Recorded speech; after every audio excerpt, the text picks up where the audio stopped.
I never thought a pink lawn flamingo would end up costing the homeowners association nearly $300,000 in legal fees and damages. But here we are.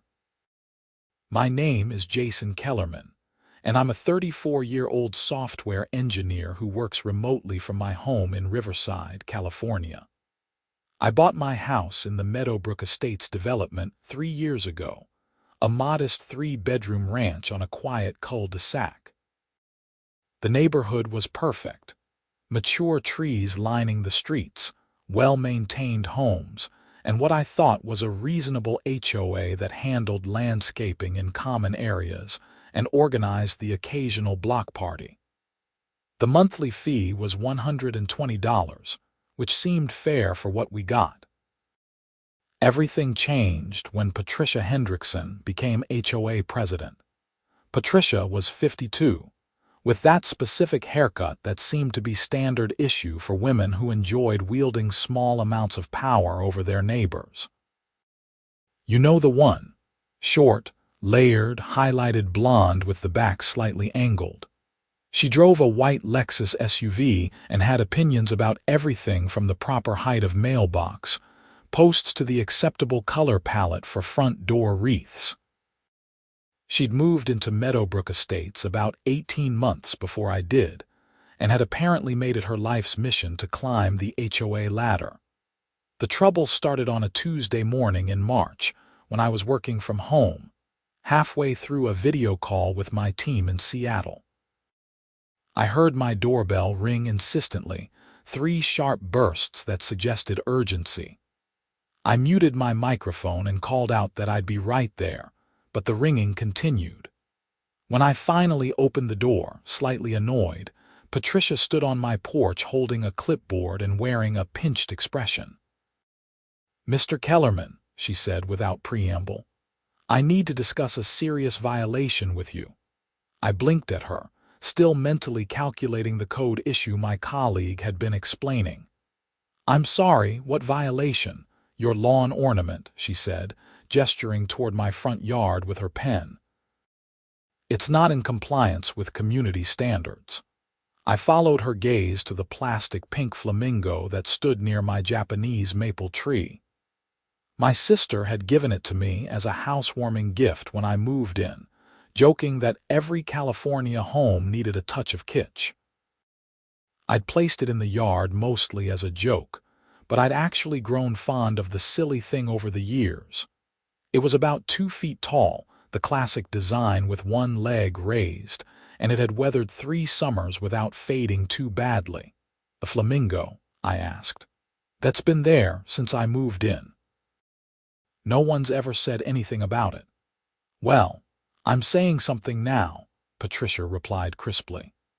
"As HOA president, it's my responsibility to maintain the aesthetic integrity of our community.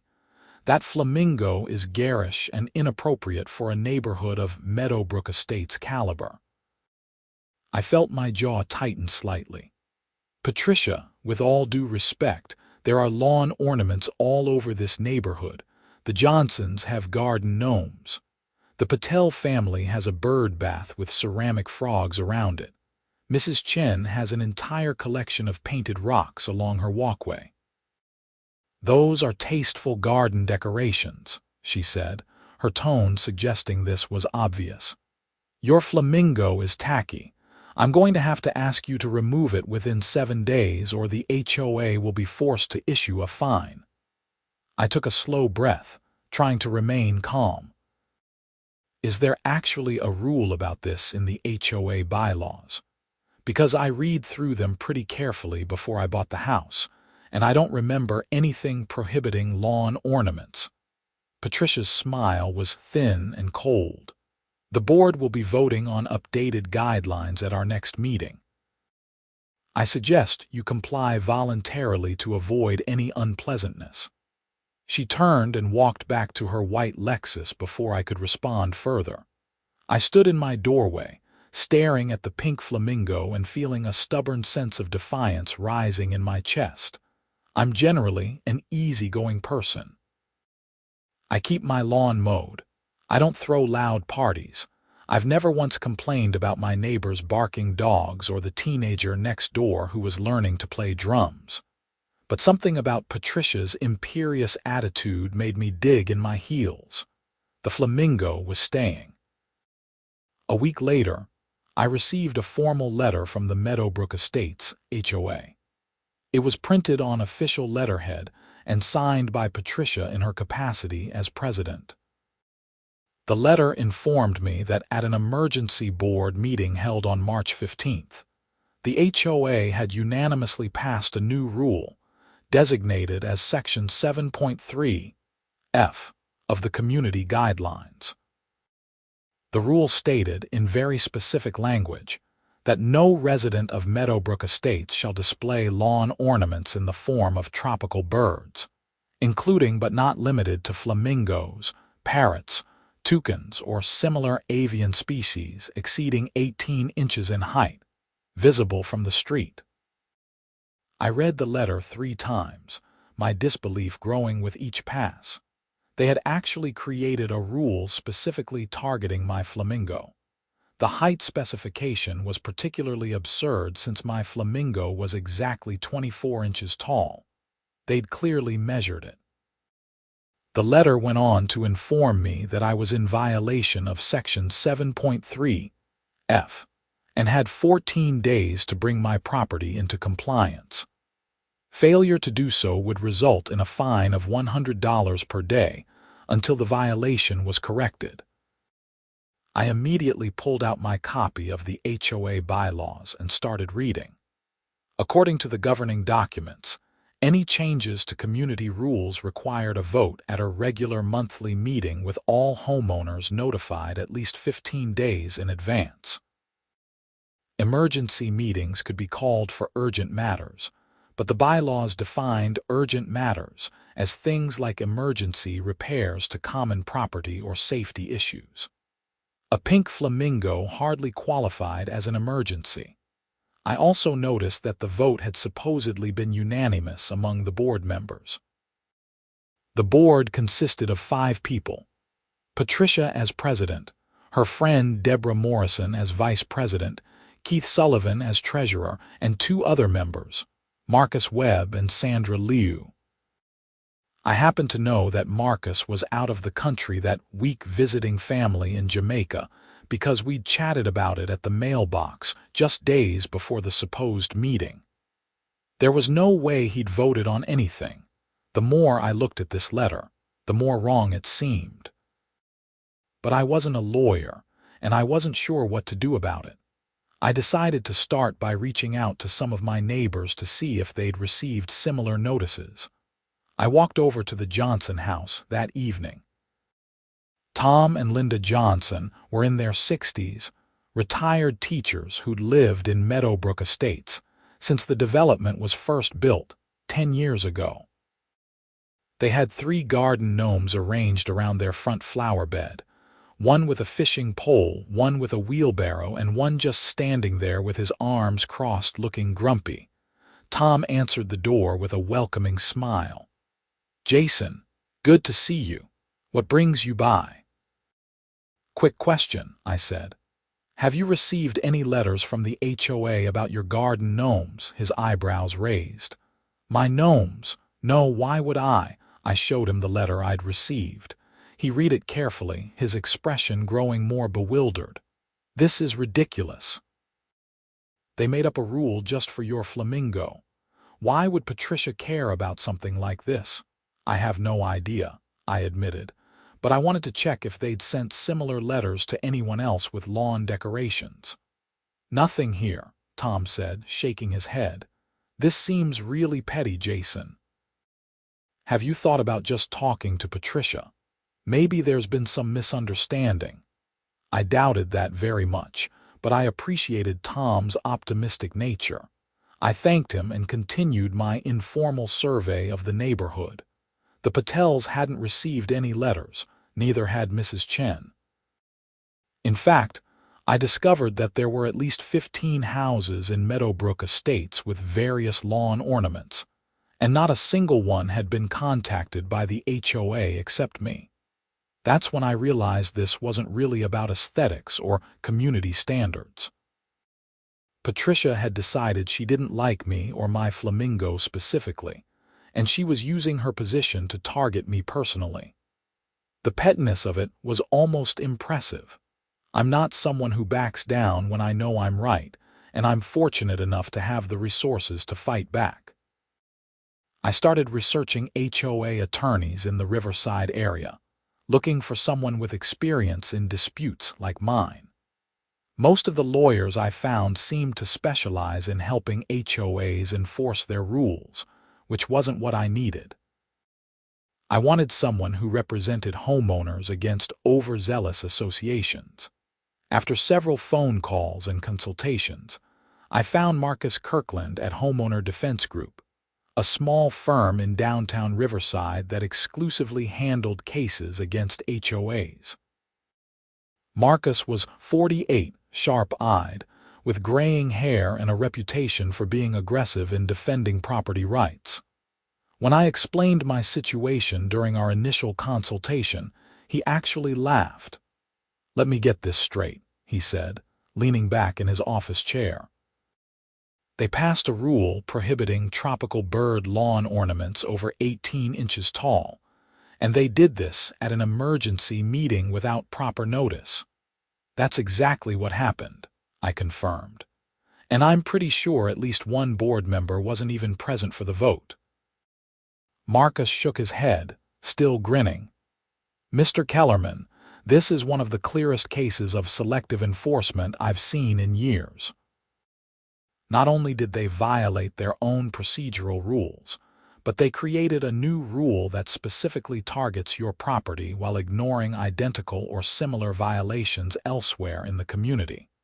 Any judge is going to see right through this. So you think we have a case?"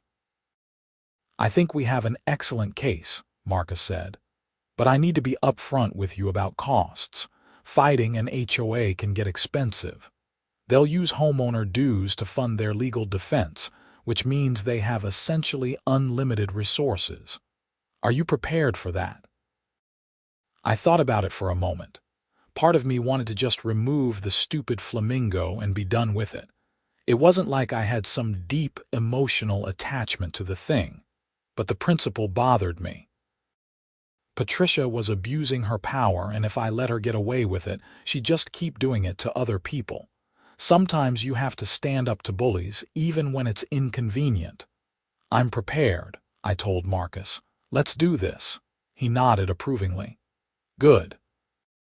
First thing we're going to do is send a formal response to the HOA, citing the specific violations of their own bylaws and demanding they rescind this rule. We'll also request copies of the meeting minutes and attendance records.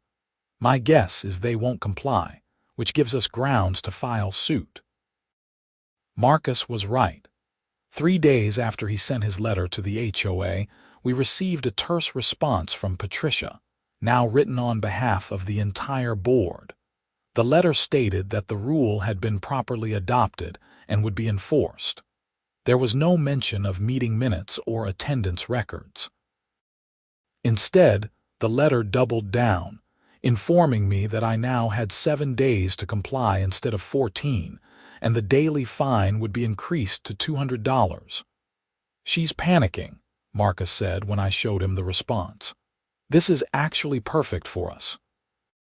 She's making it worse with every move." We filed a lawsuit in Riverside County Superior Court on April 3rd, naming the Meadowbrook Estates, HOA, and Patricia Hendrickson personally as defendants. The complaint alleged selective enforcement, violation of the HOA's own governing documents, and harassment. We asked for injunctive relief preventing the enforcement of the rule, compensatory damages for legal fees and stress, and punitive damages against Patricia personally for abuse of authority. The lawsuit had to be served on the HOA's registered agent, which happened to be Patricia herself. Marcus hired a professional process server to deliver the documents. According to the process server's report, which I read with considerable satisfaction, Patricia had answered her door in yoga pants and a wine-stained t-shirt, clearly not expecting legal papers. She turned pale when she realized what they were, then slammed the door so hard the process server heard something fall and break inside her house. What happened next was probably predictable in hindsight. Patricia went into full defensive mode, which for someone like her meant attacking even harder. 4 days after being served, I received another letter from the HOA. This one informed me that my property had been inspected and found to have additional violations. According to the letter, my lawn was 1/4 inch too tall in violation of Section 4.2a, which required grass to be maintained at no more than 3 inches.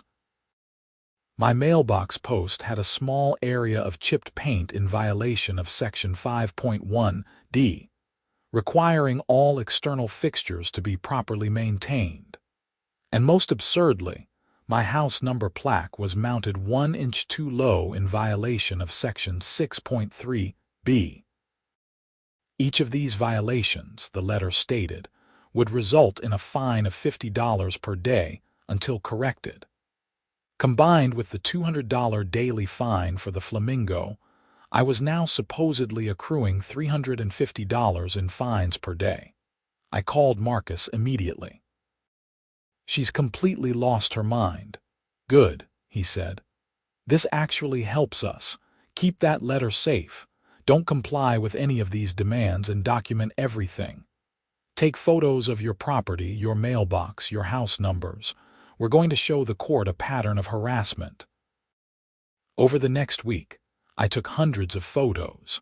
I documented my lawn height by laying a ruler in the grass and photographing it from multiple angles.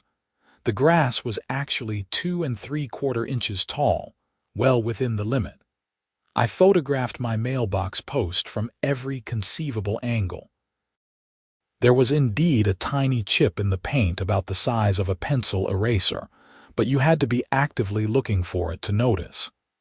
As for my house numbers, I measured their placement precisely. They were mounted at exactly 60 inches from the ground, which was the standard height.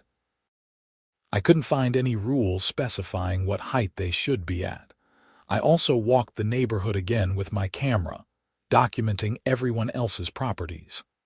I found at least 20 homes with grass that appeared to be taller than mine. Several mailboxes were in far worse condition than mine, including one that was leaning at a 15-degree angle and another with rust stains down the entire post. House number placements varied wildly, from 4 feet to over 6 feet high. Marcus was delighted when I brought him this evidence. "You've done my job for me. This is textbook selective enforcement. No reasonable person could look at these photos and conclude your property is uniquely in violation while everyone else is in compliance." Our court date was set for May 20th. In California, injunction hearings typically happen fairly quickly because they involve immediate harm to one party. In the meantime, Patricia continued her campaign of harassment. She sent weekly letters documenting my alleged violations. She drove by my house multiple times per day. I knew this because I'd installed a security camera after the second threatening letter. The footage showed her white Lexus cruising past slowly, sometimes stopping entirely while she took photos from her car. She also started attending to other homeowners with complaints about me. Mrs. Chen, my neighbor to the left, stopped me one afternoon while I was getting my mail. "Jason, I need to tell you something," she said, looking uncomfortable. "Patricia came by my house yesterday asking if you'd ever done anything to bother me. She wanted to know if your car alarm had ever gone off late at night, or if I'd ever smelled anything strange from your house, or if you'd ever had loud parties." I felt my stomach tighten. "What did you tell her?" "I told her you were a perfect neighbor and she should leave you alone," Mrs. Chen said firmly. "But I thought you should know she's going around trying to dig up dirt on you. She went to at least 4 other houses on our street. This was getting out of hand. I documented this conversation in an email to Marcus, who added it to our growing file of evidence. He also subpoenaed the HOA's bank records, meeting minutes for the past 2 years, and email communications between board members. When the HOA's attorney tried to quash the subpoenas, arguing they were overly broad, Marcus fought back hard. The judge sided with us, ordering the HOA to produce all requested documents within 10 days. What those documents revealed was damning. The meeting minutes showed that the emergency board meeting where the flamingo rule was supposedly passed had lasted exactly 12 minutes. Only 3 board members were listed as present: Patricia, Deborah, and Keith. Marcus and Sandra were both listed as absent. Yet the vote was recorded as unanimous. When we cross-referenced this with phone records and email, we found that Marcus had indeed been in Jamaica at the time, just as I'd suspected. Sandra had actually sent an email the day before the meeting saying she wouldn't be able to attend due to her daughter's surgery. Even more interesting, the bank records showed that Patricia had been paying herself a monthly administrative fee of $500 for the past 8 months, something she'd never disclosed to the homeowners or the rest of the board. This wasn't necessarily illegal, but it had to be authorized by the board and disclosed to members. We found no evidence of either. The emails were perhaps most revealing. We discovered a chain between Patricia and Deborah discussing me specifically. One email from Patricia, dated February 10th, complained about that tech bro with the tacky flamingo who thinks he's better than everyone else. Another from March 2nd said, "I'm going to make an example of him. These entitled millennials need to learn respect for community standards." Marcus showed me these emails in his office, watching my reaction carefully. "How do you feel about this?" he asked. "Honestly, I'm more confused than angry," I said. "I've barely spoken to Patricia before all this started. I have no idea why she decided to target me." "Some people just need someone to push around," Marcus said. "And when they get a little bit of power, it goes straight to their heads. The good news is this evidence makes our case ironclad. She's not going to be able to claim this was about objective enforcement of rules. This was personal harassment from day one." As our court date approached, the HOA made one last attempt to make the case go away. Their attorney, a woman named Michelle Bradford from a large firm in Los Angeles, reached out to Marcus with a settlement offer. The HOA would agree to rescind the flamingo rule and drop all fines against me if I agreed to dismiss the lawsuit and sign a non-disclosure agreement. Marcus called me to discuss the offer. "They're scared," he said. "They know they're going to lose and they're trying to minimize the damage." "What do you want to do?" I thought about it. The easy thing would be to take the settlement. I'd get what I wanted initially, the ability to keep my flamingo without harassment, and I could move on with my life. But the non-disclosure agreement bothered me. It would prevent me from talking about what Patricia had done, which meant she'd face no real consequences. She'd probably just target someone else down the line. "I want to go to court," I said. "This isn't just about me anymore. Patricia needs to be held accountable." "I was hoping you'd say that," Marcus replied. "Let's finish this." The morning of May 20th was unseasonably cool for California in late spring. I wore a suit and tie, feeling awkward and overdressed, and met Marcus at the courthouse in downtown Riverside. The building was an imposing concrete structure with the kind of institutional architecture that seemed designed to make you feel small. We went through security and made our way to courtroom 4B on the 3rd floor. Patricia was already there with her attorney Michelle Bradford when we arrived. Patricia wore a navy blue suit dress and pearls, her hair freshly styled. She looked confident, almost smug, as she whispered something to Michelle. Deborah Morrison sat in the gallery behind them, presumably there for moral support. The judge, Honorable Raymond Martinez, was a no-nonsense man in his early 60s who'd been on the bench for over 20 years. His reputation, according to Marcus, was for cutting through nonsense and getting straight to the point. That was good for us. The hearing began with Michelle Bradford presenting the HOA's position. She argued that homeowners associations had broad authority to establish and enforce aesthetic standards, and that the flamingo rule was a reasonable exercise of that authority. She claimed the rule wasn't targeting me specifically, but was part of a broader effort to elevate the community's appearance. Judge Martinez interrupted her. "Counselor, I've reviewed the evidence submitted by both parties. Can you explain why this rule specifically prohibits tropical birds over 18 inches when Mr. Kellerman's flamingo is 24 inches? And why this rule was passed at an emergency meeting without proper notice to homeowners?" Michelle faltered slightly. "Your Honor, the board determined that immediate action was necessary to address a situation that was negatively impacting property values. A plastic flamingo was impacting property values." The judge's tone was skeptical. "Do you have any evidence of this? Any complaints from other homeowners? Any actual decline in property values?" "The board received concerns from several residents," Michelle said, though she sounded less certain now.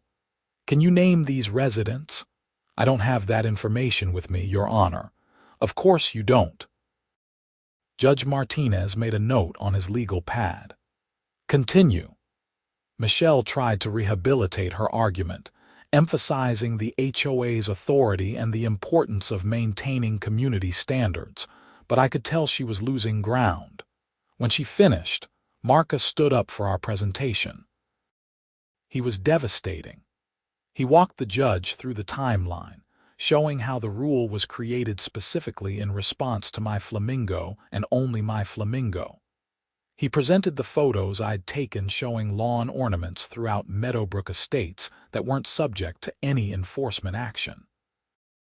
He showed the meeting minutes proving that the vote couldn't have been unanimous because 2 board members weren't even present. He presented the email evidence showing Patricia's personal animus toward me. Then he brought up the additional violations Patricia had cited against me and showed the comparative photos of other properties in the neighborhood. "Your Honor, this isn't about community standards. This is about a personal vendetta. Miss Hendrickson decided she didn't like Mr. Kellerman, and she abused her position to harass him. Look at this photo of Mr. Kellerman's lawn next to his neighbor's lawn. Both are well maintained. Yet only Mr. Kellerman received a citation.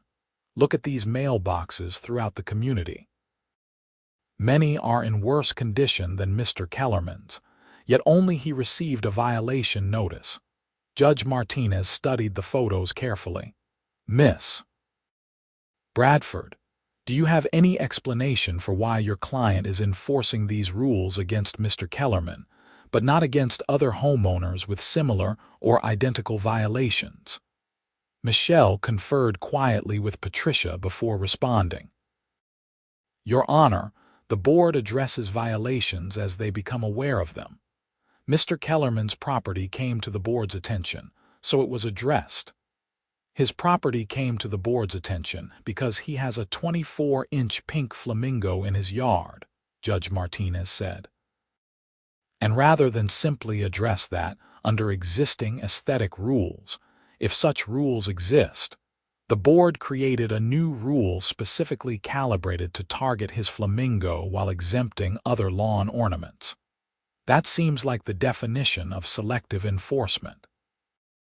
Marcus presented one more piece of evidence that we'd been holding back: a declaration from Sandra Liu, one of the board members who'd supposedly voted on the flamingo rule. Sandra had been horrified when she learned about the lawsuit, and the claim that she'd voted for the rule. She'd provided a sworn statement saying she'd never attended any meeting where the flamingo rule was discussed, never voted on it, and never authorized anyone to vote on her behalf. She'd also expressed shock at learning Patricia had been paying herself administrative fees without board approval. "Your Honor," Marcus said, "this isn't a close call.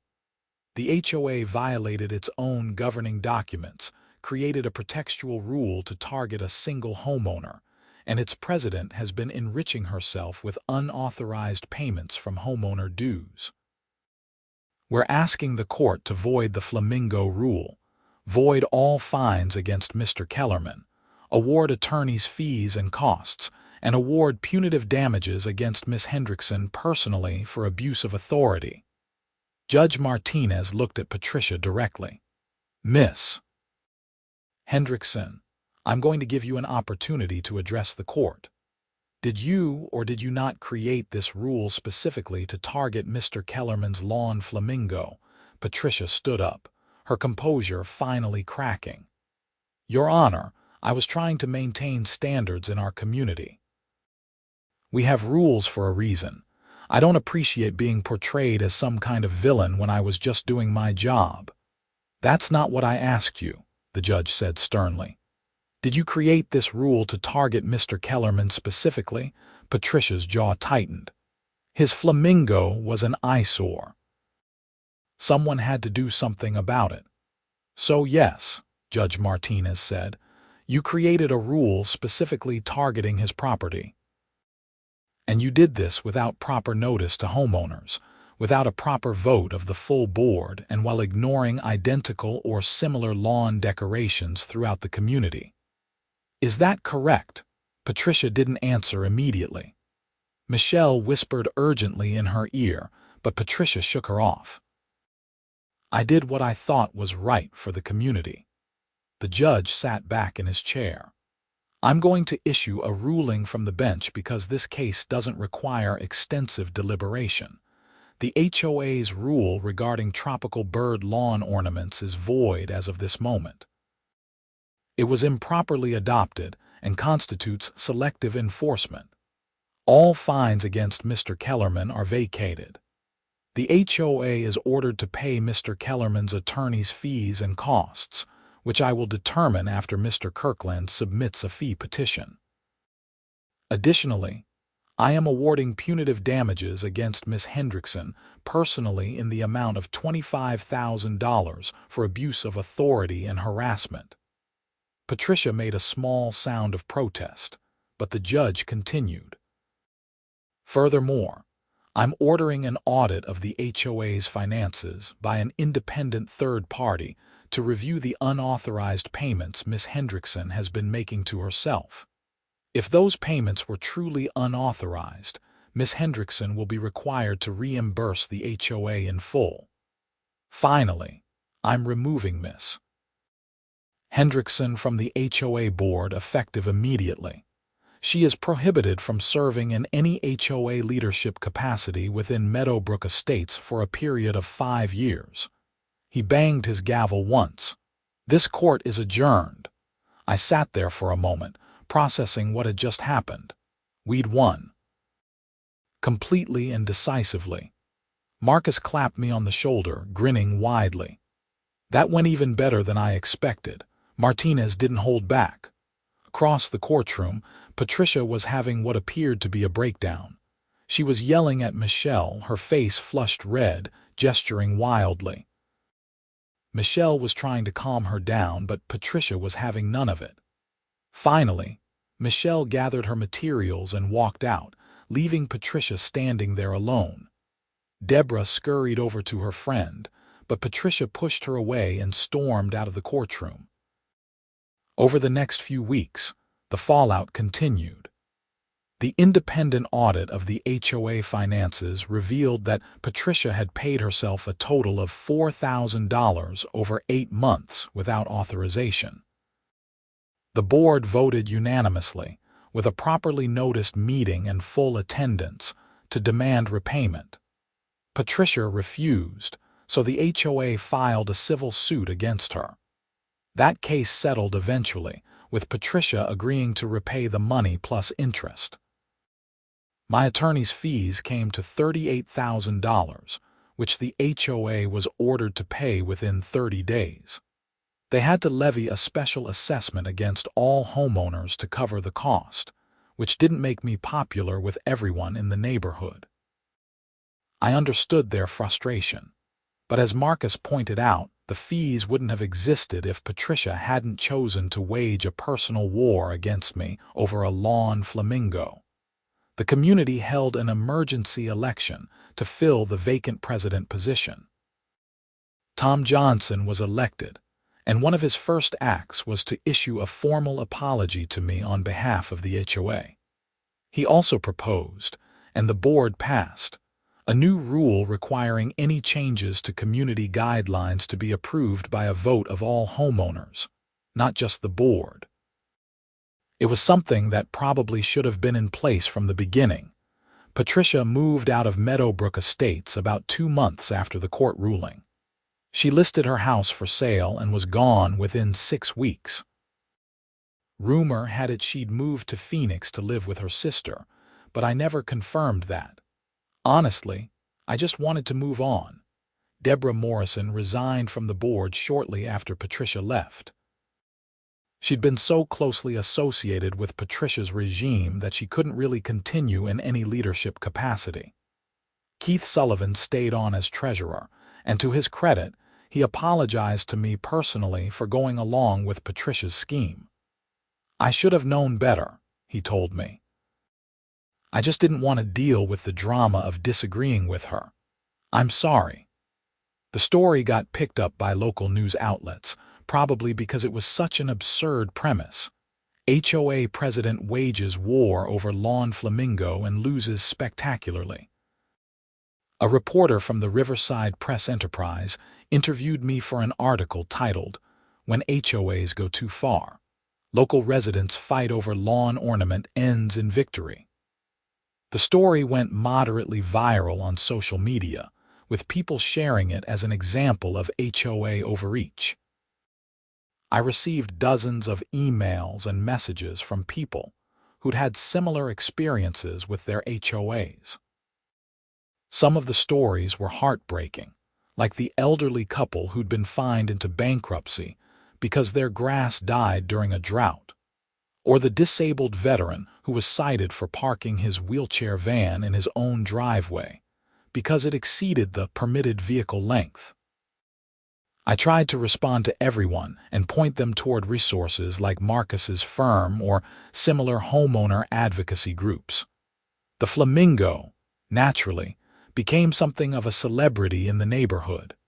People would walk by specifically to see it and take photos. Someone left a small sign next to it that said, "Freedom Flamingo," which I kept for a while. Kids in the neighborhood started calling it by name, Fred the Flamingo. I hadn't named it before, but Fred seemed appropriate, so the name stuck. About 6 months after the court case, something unexpected happened. I was working in my home office when I heard voices outside. I looked out the window to see a small crowd gathering on my lawn. Concerned, I went outside to see what was happening. Mrs. Chen approached me, smiling. "Jason, we wanted to show our support for you after everything that happened. We took a vote at the last community meeting." She gestured to the other people, and I realized many of them were holding lawn ornaments. Garden gnomes, ceramic frogs, decorative mushrooms, a plastic deer, even a concrete turtle. One by one, my neighbors placed their ornaments in my yard around Fred the Flamingo. "We're not going to let anyone tell us what we can and can't put in our own yards," Tom Johnson said. "As long as it's not offensive or dangerous, we should be free to decorate our property however we want. So we're making a statement." I was genuinely touched. What started as a fight over one pink flamingo had turned into a broader conversation about homeowner rights and the limits of HOA authority. By the end of the afternoon, There were 23 different lawn ornaments arranged in my front yard, creating the most eclectic garden display imaginable. The display stayed for a week, then everyone reclaimed their ornaments and returned them to their own yards. But the message had been sent.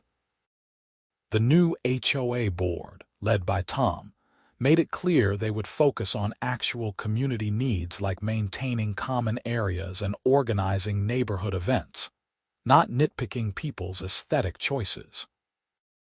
I did receive one more piece of correspondence related to the whole ordeal, about 8 months after the court case.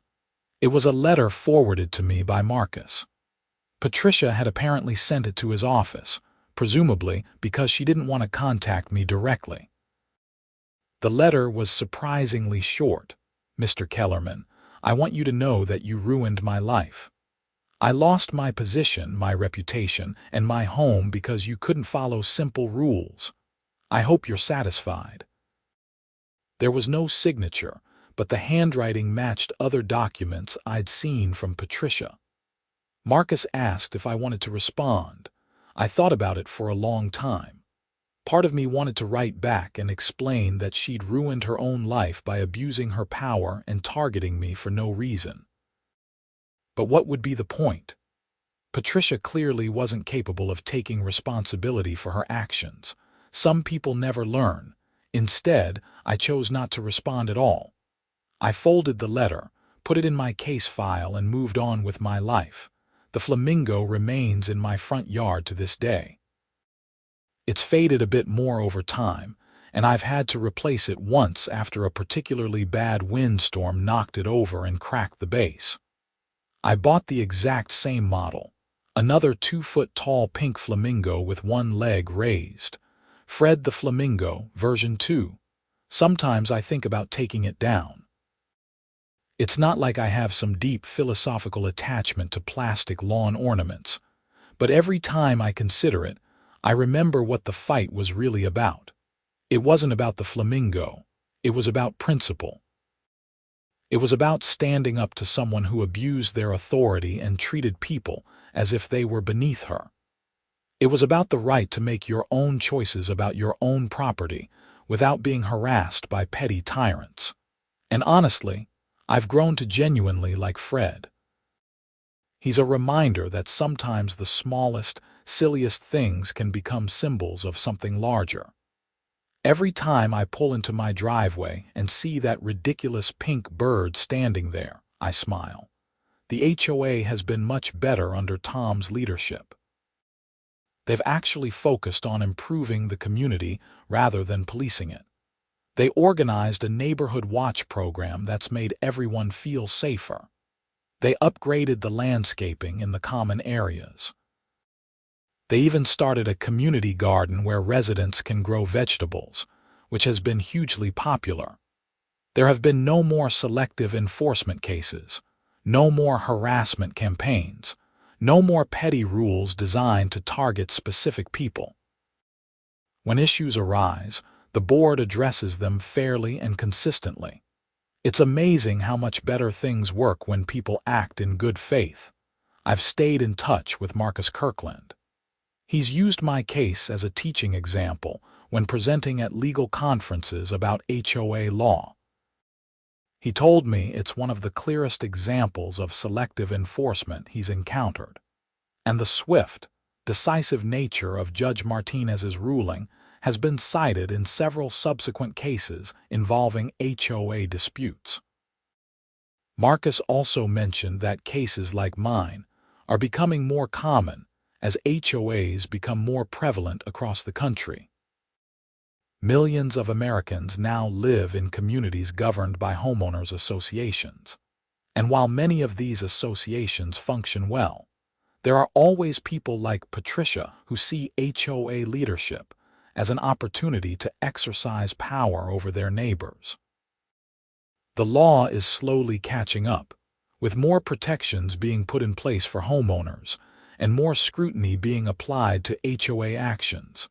For my part, I've become something of an accidental advocate for homeowner rights. I've spoken at a few community forums about my experience, and I've helped a couple of neighbors in other developments who were facing similar issues connect with appropriate legal resources. I never intended to become that guy who fought his HOA over a flamingo.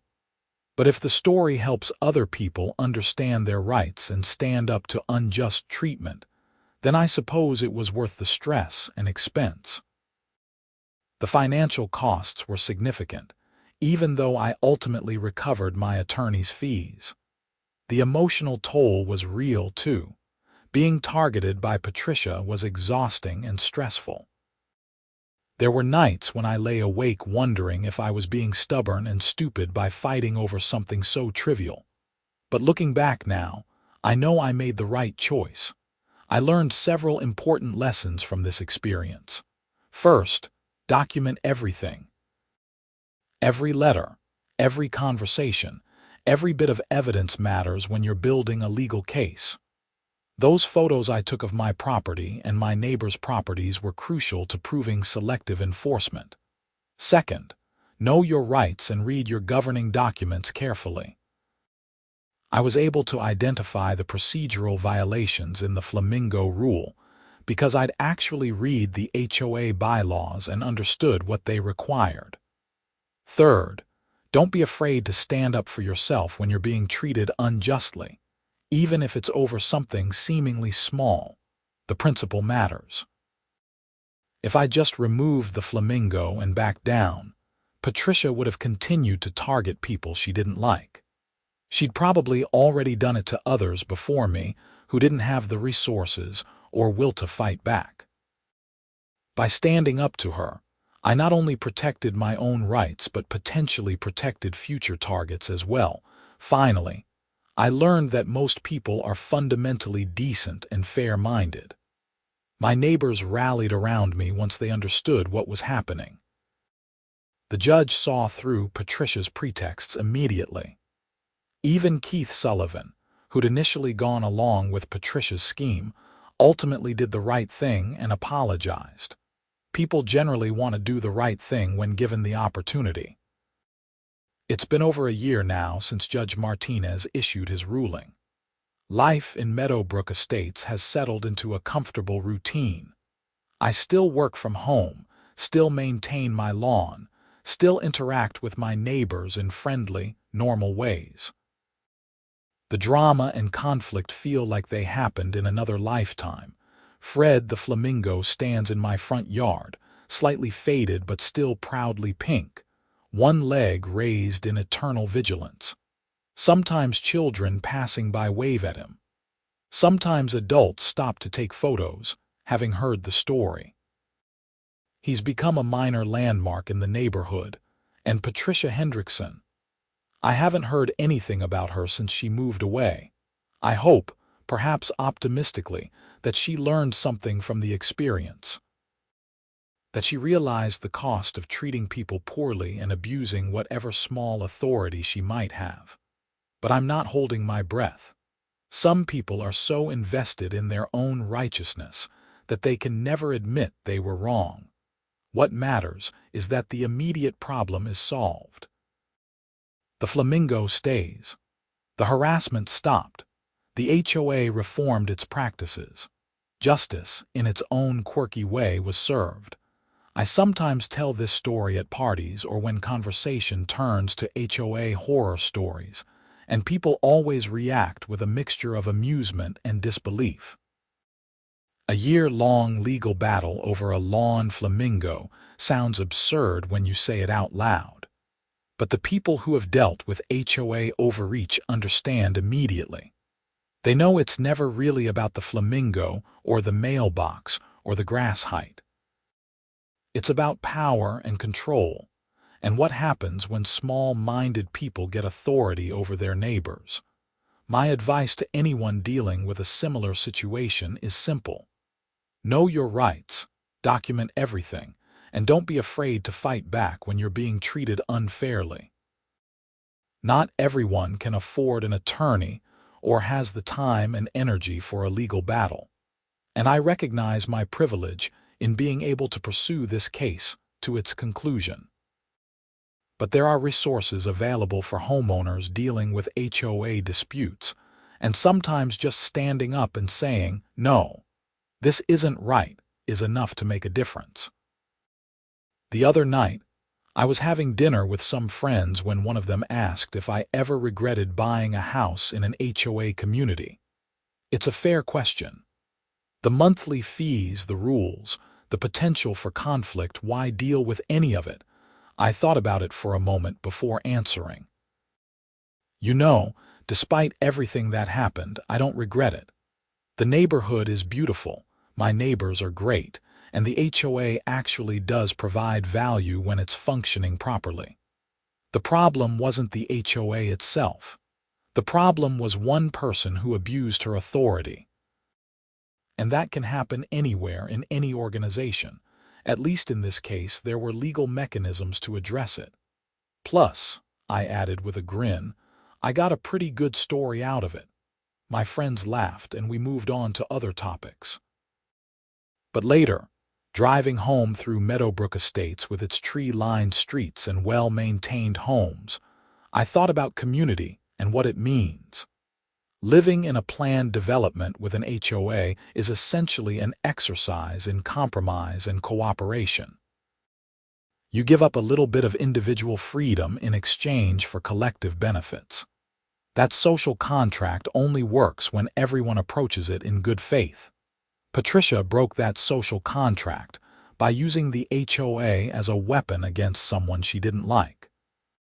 She forgot that the association exists to serve the homeowners, not the other way around. And when she forgot that fundamental truth, the system eventually corrected itself through the courts. As I pulled into my driveway that night, my headlights briefly illuminated Fred the flamingo. He looked slightly ridiculous standing there in the darkness, his pink plastic surface reflecting the light. I sat in my car for a moment, looking at him and thinking about everything that had happened. Then I smiled, shook my head, and went inside. Sometimes the most important battles are fought over the silliest things.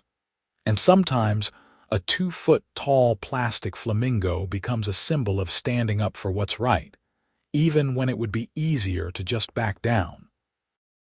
Fred the flamingo remains on guard in my front yard, a testament to the principle that no one should be targeted or harassed for exercising reasonable rights on their own property. He's just a cheap lawn ornament, mass-produced somewhere overseas and sold in garden centers across America. But he's also a reminder that sometimes you have to dig in your heels and fight, even when the stakes seem small. Because if we don't stand up to petty tyrants in small matters, they become bigger tyrants in larger matters. If we don't insist on fairness and equal treatment when it comes to lawn ornaments, why would we expect fairness and equal treatment when it comes to more important things? The flamingo stays. Justice was served. Life goes on.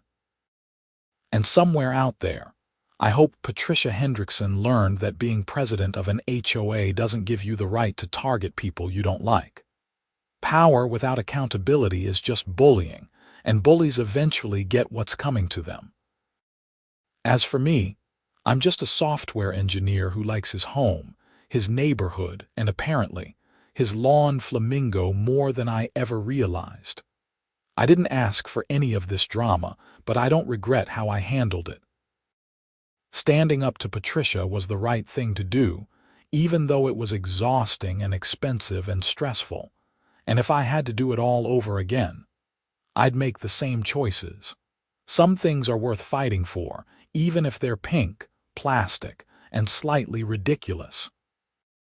Especially if they're pink, plastic, and slightly ridiculous.